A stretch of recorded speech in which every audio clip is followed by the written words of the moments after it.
خب سلام به همگیتون. بعد از فکر کنم 20 روز اینطور است که ما اومدیم آتلیه و شروع به کار کردیم تو تاریخ 7 تیر ماه 1404. امیدوارم که تک تکتون حالتون یه کوچولو، واقعا یه کوچولو بهتر از دیروز باشه و به ثبات روحی رسیده باشین، چون هممون الان میدونم که خیلی داغونیم، واقعا هممون بدون استثنا. اول از همه مرسی از تک تک کامنتاتون که برام گذاشتین و همدردی کردین، آرزوی سلامتی کردین. واقعا تک تکشون رو خوندم و ببخشید که اصلا دل و دماغ و اینترنت و هیچی واقعا نبود که بخوام جواب بدم. اینترنت که اصلا یا نداشتیم یا قطع و وصل بود، حال روحی هم که داغون، ولی همشونو تا جایی که تونستم خوندم و واقعا سپاسگزارم از تک تکتون. امیدوارم که همتون سالم و سلامت باشین و واقعا یه همدردی هم میکنم با دوستانی که توی این جنگ آسیبی به خودشون یا حالا منزلشون یا خانواده هاشون وارد شده. واقعا از صمیم قلب همدردی میکنم باهاشون و امیدوارم که روزای بهتری رو در پیش داشته باشیم. نمیخوام توی این ویدیو راستش خیلی از این روزا حرف بزنم، چون هم میدونم که راجبش حرف زده شده، همین که خودتون هر روز اسکرول کردین، اخبار دیدین، تو استرس بودین و دیگه این ویدیو این نباشه. حداقل میخوام یه کوچولو هم شده یه سری کارهایی که خودم میکنم رو تو زمینه هنری مسلما که ممکنه که یه خورده حال شما رو خوب بکنه و اون لحظتون رو جدا بکنه از این داستان‌ها، باهاتون به اشتراک بذارم. میدونم که حالا کار هنری کردن و اینجور حرفا الان واقعا مسخره است. یعنی خود من الان تو موقعیتی هم که یکی میخواد بهم حرفای مثبت بزنه، میخوام با پشت دست واقعا باش برخورد بکنم، چون انقدر توی حالت متشنج بدی هستم و هستیم که اصلا چیزای مثبت و اینا یکم الان جوکه به نظرم. ولی یه سری کارهای کوچولو باعث میشه که به صورت موقت در حد 20 دقیقه، نیم ساعت یه دیسکانکتی ما بشیم از حالا این فضایی که دور و برمون هست و مجبوریم این کار رو بکنیم. میدونی چی میگم؟ اگه نکنیم یهو میبینی که افتادیم، داریم قرص آرام بخش پشت سر هم میخوریم، خواب نداریم، خوراک نداریم و مجبوریم که به خودمون توی این شرایط و توی این بحران کمک کنیم. واقعا چاره ای نداریم. بر همین اولین توصیه‌ام اینه که این اسکرول کردن اینستاگرام رو واقعا برای نیم ساعت، نمیگم زیاد چون واقعا نمیشه، برای نیم ساعت متوقف کنین. اگه میتونین اصلا گوشیتون رو خاموش کنین. خب بذارین فقط نیم ساعت این فضا به خودتون داده بشه که بتونین دیسکانکت بشین از این دنیای پر از اخبار بد و متمرکز بشین رو کاری که الان میخوایم با هم دیگه انجامش بدیم.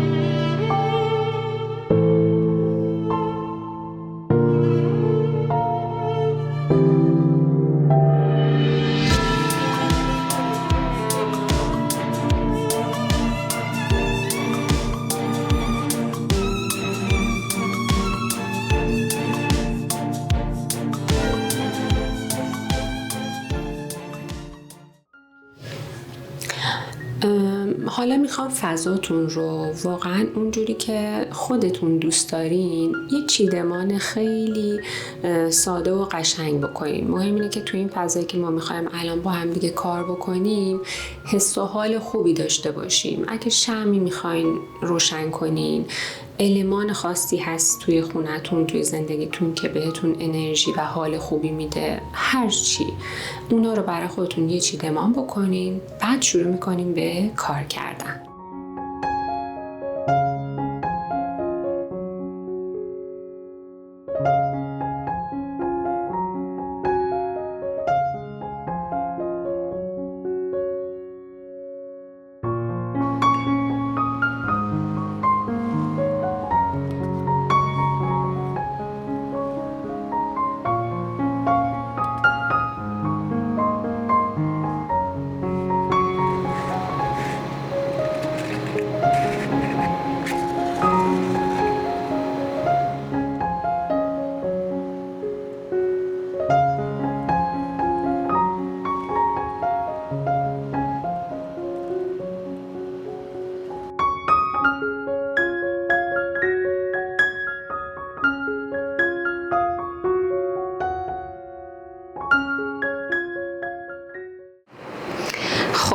خرج اول کاغذ آبرنگ نیاز دارین. من اینجا یه دفتر آبرنگ دارم که توش کاغذهای در واقع آبرنگ داره، ولی خودتون رو مقید نکنین. میتونین از هر کاغذی استفاده بکنین، چون الان ما هدفمون این نیست که نقاشی حرفه‌ای بکشیم، فقط میخوایم که رنگمون رو روی کاغذمون منتقل بکنیم.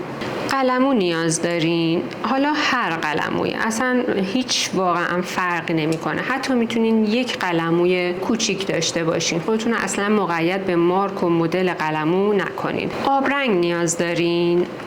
واقعا هر آبرنگی، حتی بیخودترین آبرنگی که در دسترستونه، کاملا کار الانتون رو راه میندازه. حتی اگه آبرنگ بچه هاتون باشه میتونین به راحتی ازش استفاده بکنین. میتونین از مداد شمعی هم استفاده بکنین اگر دوست داشتین. البته کاملا سلیقه‌ایه که از چه ابزاری استفاده کنین. من امروز میخوام از آبرنگ استفاده کنم. اگه حالا مودم کشید از مداد شمعی هم روش استفاده میکنم. یه لیوان آب نیاز دارین که قلموهاتون رو توش شستشو بدین. و در آخر هم چسب نیاز دارین. هم میتونین از چسب کاغذی استفاده کنین، هم از این چسب ها.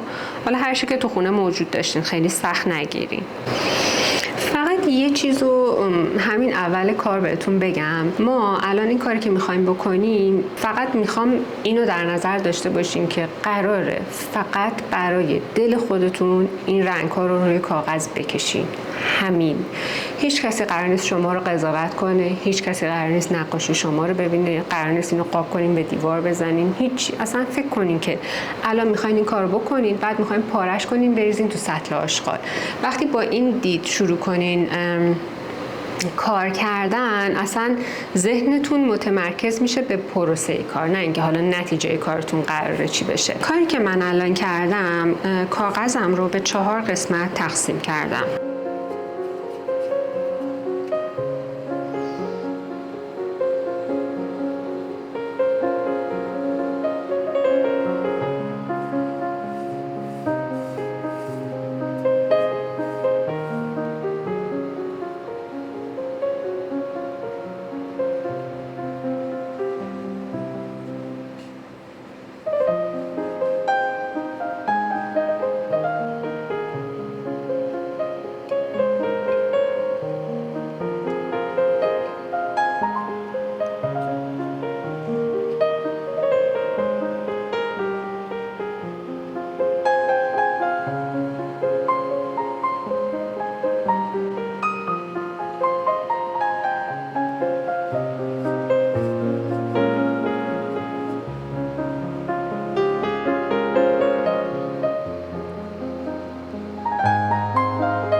نگاه کنین ببینین که تو لحظه‌ای که دارین این کار رو میکنین حس و حالتون چه رنگیه. سیاه، آبی، زرد. اینو میگم به خاطر اینکه میخوام خیلی راحت و آزادانه هر رنگی که تو اون لحظه به ذهنتون میرسه روی کاغذ بکشین، بدون در نظر گرفتن هیچ قانون و قاعده‌ای. خیلی رها و آزاد.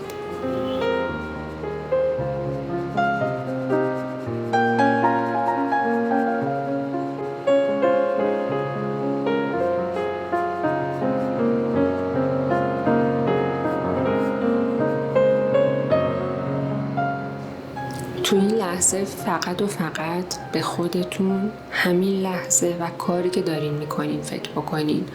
نه به قضاوت کسی، نه به نظر کسی، نه به اخبار، نه به همسر، مادر، بچه. فقط متمرکز بشین به همین قلمو و همین رنگ و همین کاغذی که الان زیر دست شماست و دارین باهاش کار میکنین.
دلتون بخواد میتونین از روان‌نویس یا لاک غلطگیر یا مداد یا هر چیز دیگه هم استفاده بکنین برای کامل تر کردن کارتون.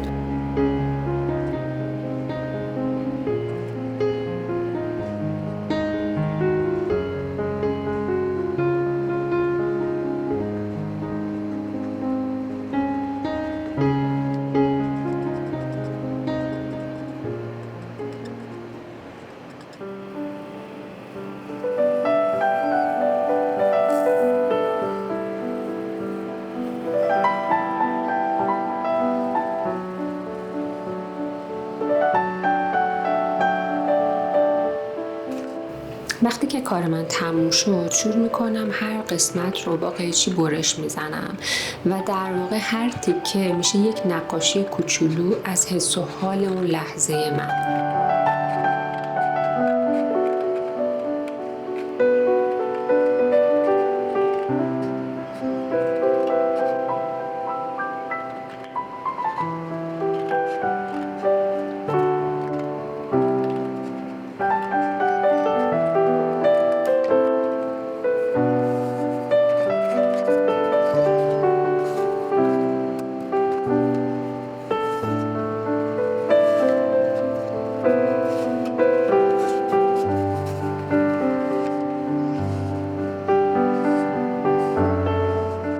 من خودم کاری که میکنم پشت هر کارت اون احساسی که خیلی پررنگتر و بزرگتر تو اون لحظه برام رو شروع میکنم به نوشتن رو شاید خیلی دوست نداشته باشن، ولی من بهتون قول میدم که یه راه خیلی خوبیه برای تخلیه افکارتون.